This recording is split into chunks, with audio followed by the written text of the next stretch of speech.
S'il vous plaît, ça doit commencer par la SNH. Si une personne ose encore insulter le président de la République, ou M.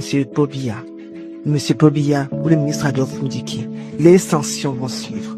Ce sont des icônes qui sont respectées hors du Cameroun. C'est nous qui ne voyons pas la valeur de ces grands hommes.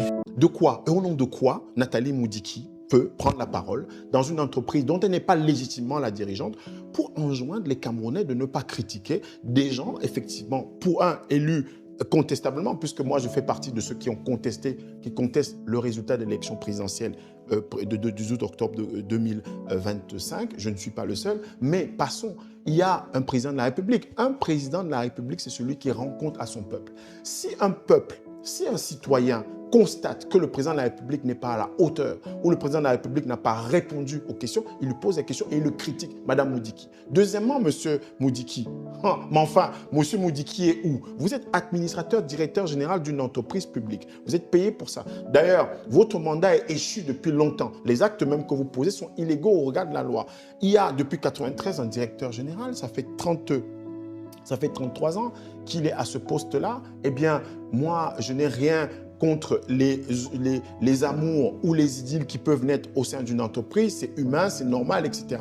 Mais comment, dans un pays comme le Cameroun, on marche sur la tête? C'est la renverse. C'est quoi ce pays où une dame demande à tout un pays, demande de façon ostensible, en infantilisant un personnel à qui on aurait offert une salle de sport, de ne pas critiquer des gens qui seraient des icônes respectés sur le plan international. On critique Donald Trump, on critique Emmanuel Macron, on critique, voilà, en Angleterre, un premier ministre qui vient de partir, un autre premier ministre qui vient le remplacer. On critique Poutine en Russie, on critique Xi Jinping en Chine. On ne critiquerait pas Paul Biya et Adolphe Moudiki au nom de quoi? Au nom d'un pays qui est devenu une sorte de cuisine, d'appartement pour le président de la République, au nom d'une entreprise qui aujourd'hui est la caisse noire et où on va nous dire que d'un côté, Franck Hertz, qui est le fils de Chantal Biya, va diriger la Société nationale des hydrocarbures à la place de Madame Moudiki. Franck Hertz, qui avait déjà été positionné au sein du conseil d'administration de Tradex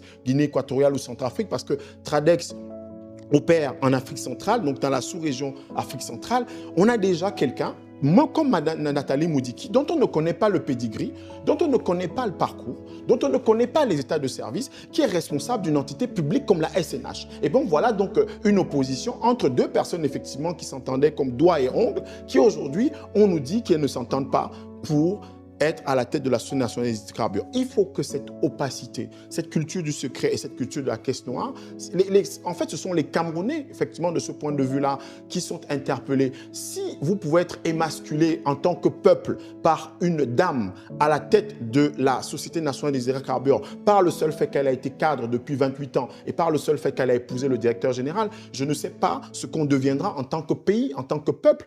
Elle ne respecte pas les éléments de la loi qui lui enjoignent de manière ostensible d'être de pouvoir, en tant qu'administrateur directeur général pour M. Moudiki, de pouvoir démissionner de son poste puisqu'il n'est plus en mesure, parce qu'au terme de la loi, il a fait plus de 9 ans. Après la loi, il a fait encore plus de 9 ans. Et puis maintenant, en termes de reddition des comptes, on attend de Mme Moudiki que la question, effectivement, de les performances de son entreprise, on est passé à une réduction de 41%. 41%. On est passé de recettes de 34 milliards à 19 milliards. On a une masse salariale de 12 milliards, effectivement, qui correspond aux résultats précédents. Donc, les problèmes de gestion, les problèmes de gouvernance qui sont critiques, c'est où on attend Mme Moudiki et donc M. Moudiki. Et on peut les critiquer très précisément pour cela. Donc, voilà donc un pays où on a d'un côté une dame qui, effectivement, est cadre d'entreprise, mais qui vient utiliser un rôle qui lui est octroyé de façon,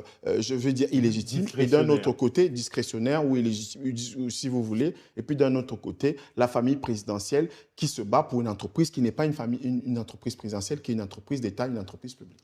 Vous avez suivi Abdelaziz, mesdames et messieurs. Abdelaziz GPT. C'est extraordinaire. Ce Camerounais doté d'un talent à nul autre pareil. Il fonctionne comme une intelligence artificielle. Ce que Abdelaziz a démontré, ce que vous avez suivi, que tous les Camerounais ignorent, ce que vient de vous dire Abdelaziz Gepetaïs, C'est tout à fait extraordinaire. Comment est-ce que l'argent du peuple, parce que les ressources du pays appartiennent à tous les Camerounais, et non à un clan, et non à une famille, non, et non aux dirigeants de l'État, mais bel et bien aux Camerounais en entier. Abdelaziz Jepete nous dit que le seul mérite de Nathalie Moudiki, c'est d'être la femme d'Adolphe Moudi. Son pedigree inconnu, nous ne savons pas d'où elle vient. Elle se retrouve à la tête de la Société nationale des hydrocarbures du Cameroun et elle se carbure les poches, dit-il, ainsi que ses proches. Une guerre éclate entre les anciens amis, Nathalie Moudiki et Chantal Biya, qui autrefois étaient de très grands amis, vous voyez dans les photos un peu partout.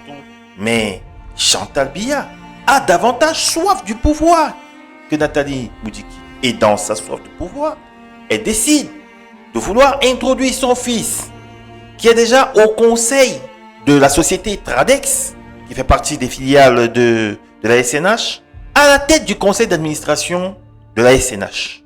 Nathalie Moudiki, qui ici n'a pour seul mérite que d'être la femme de son mari, et qui, de fait, nous a-t-on dit, remplace son mari à la tête. Son mari qui d'ailleurs a disparu, ça fait plus de 3 ans. Qui est malade, ça fait plus de 10 ans. 12, 13, 14 ans, même déjà. Elle dit non. Non, déjà que je permets à ton clan de faire toutes tes folies. Parce que c'est grâce à la SNH, finalement la caisse noire de la SNH, que les voyages du président de la République, de son clan, que toutes les folies de Chantal Biya et du reste qui l'entoure sont financés. Donc, Madame Moudiki et Monsieur Moudiki, qui ont un certain nombre de connaissances, qui, en réalité, entretiennent le côté sombre de l'État du Cameroun, se disent quand même, nous, on vous fournit de l'argent, au moins, vous nous laissez vivre, vous nous laissez respirer un peu. Je suis là, je remplace mon mari à la tête de l'entreprise, et puis, bon, occupez-vous de l'argent qu'on vous donne. N'allez pas chercher plus. Sauf que Chantal Biya, elle veut chercher un peu plus. Elle veut aller loin. Elle veut elle-même être trésorière de tout ce que produit la SNH. Vous le voyez avec quelle démonstration. Vous le voyez avec quelle aisance verbale. Abdelaziz Jepete. Et surtout avec une intelligence, une subtilité d'analyse. Abdelaziz Jepete nous démontre en réalité que c'est une prédation de haut vol au sommet de l'État. Au nom de quoi Madame Moudiki devrait demander au personnel de la SNH, dans un premier temps, voire aux Camerounais en général, de ne pas critiquer son mari, le ministre Moudiki, ainsi que le président de la République, son Excellence Paul Biya. Au nom de quoi? Si, à travers le monde entier, dans les démocraties plus sérieuses, et même dans des dictatures, comment est-ce que Poutine est critiqué? Vous voyez, il y a des marches qui sont organisées, malgré les répressions. Aux États-Unis, les Américains tiennent tête, critiquent au quotidien, minute par minute, le président Trump. En France, n'en parlons plus, les gilets jaunes, tout le monde l'a vu. Mais au nom de quoi Nathalie Moudiki intime l'ordre, sous une pression, sous une influence, d'une violence extraordinaire, que si vous osez encore parler de mon mari et du président de la République, il y aura des représailles. Les Camerounais sont tout à fait abasourdis. Les Camerounais n'ont plus cette liberté d'expression. Nathalie Moudiki, à travers ses livres, prive les Camerounais, finalement, de ce que le droit leur donne de fait, la liberté d'expression. Si vous parlez de mon mari et du président de la République, les représailles vont suivre. Au nom de quoi? De quel pedigree a-t-elle vraiment? On ne sait pas. Mais, mesdames et messieurs, Abdelaziz impute le tort aux Camerounais qui se font émasculer par deux dames au sommet de l'État. Nathalie Moudiki et Chantal Biya essayent de faire du pays du n'importe quoi. On voit quelle est l'opportunité de cette guerre. Les Camerounais sont à quel moment de cette guerre mis au courant de ce qui se passe? Comment est-ce que l'argent des Camerounais est dépensé? La SNH, un scandale extraordinaire. Comment est-ce que la Sonara a brûlé?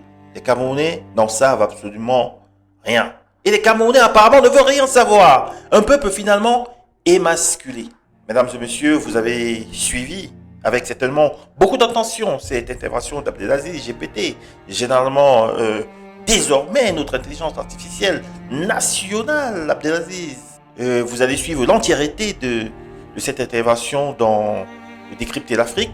C'est une chaîne de certains Camerounais basés à l'extérieur qui s'emploient à montrer les défauts de cette direction du pouvoir, qui s'emploient à montrer les défauts de la gestion du pays par ceux qui nous gouvernent actuellement, qui ont supporté Issa Chiroma, qui jusqu'aujourd'hui disent que le président Paul Biya n'avait pas gagné les élections d'octobre 2025. Qu'à cela ne tienne, mesdames et messieurs, je laisse chacun de vous se faire une idée de cette déclaration, de ces propos, de cette analyse brillante d'Abdelaziz GPT. Sur ce, nous publions 1 à 2 vidéos chaque jour. N'oubliez pas de revenir et de commenter, de liker et de vous abonner.